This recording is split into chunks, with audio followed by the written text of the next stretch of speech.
తీర్పు చాలా చారిత్రాత్మకమైనది.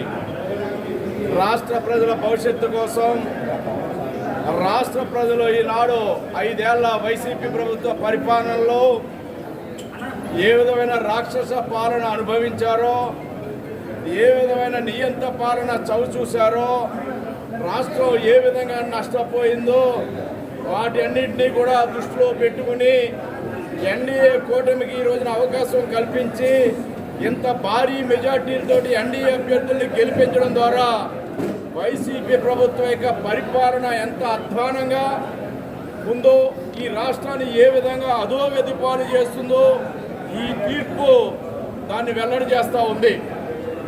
ప్రజలు, విద్యులు, చైతన్యవంతులు, ప్రజాస్వామ్య విలువలు తెలుసున్నవారు. రాష్ట్రం నష్టపోతూ ఉంది, ప్రజలు నష్టపోతూ ఉన్నారు. ఇటువంటి పరిస్థితుల్లో మన ఓటు అనే ఆయుధం ద్వారా ఒక మంచి ప్రభుత్వాన్ని, మంచి పాలకుల్ని తెచ్చుకోవాలనే ఆలోచనతో ఈనాడు చంద్రబాబు నాయుడు గారి నాయకత్వాన్ని, పవన్ కళ్యాణ్ గారి సారథ్యాన్ని, మోడీ గారి యొక్క సహకారాన్ని ఈనాడు ఆలోచనతో చాలా చైతన్యవంతులై ఒక ఉద్యమ స్ఫూర్తితోటి ఈనాడు ఆంధ్రప్రదేశ్ ప్రజానీకం పెద్ద ఎత్తున తీర్పిచ్చారు.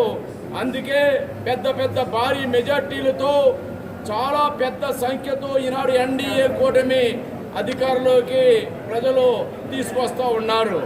ఇది ఏనాడు కూడా ఇలాంటి తీర్పు ఈ మధ్యకాలంలో ఎవరూ చూడలేదు.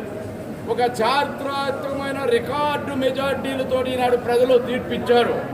దానికి కొత్తపేట నియోజకవర్గ ఎన్డీఏ అభ్యర్థిగా పోటీ చేస్తున్న నాకు కొత్తపేట నియోజకవర్గం నుంచి 55,000 ఓట్ల పైబడి ఒక చరిత్రాత్మకమైన రికార్డు మెజార్టీతో ఈనాడు ప్రజలు తీర్పిచ్చారంటే దాన్ని మేము ఊహించలేకుండా ఉన్నాం.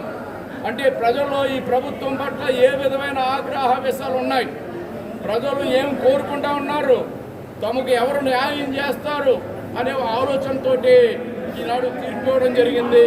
దానికి అనుగుణంగా భవిష్యత్తులో ఎన్డీఏ కూటమి ప్రజల ఆకాంక్షలను నెరవేరుస్తుందని నేను కోరుకుంటా ఉన్నాను.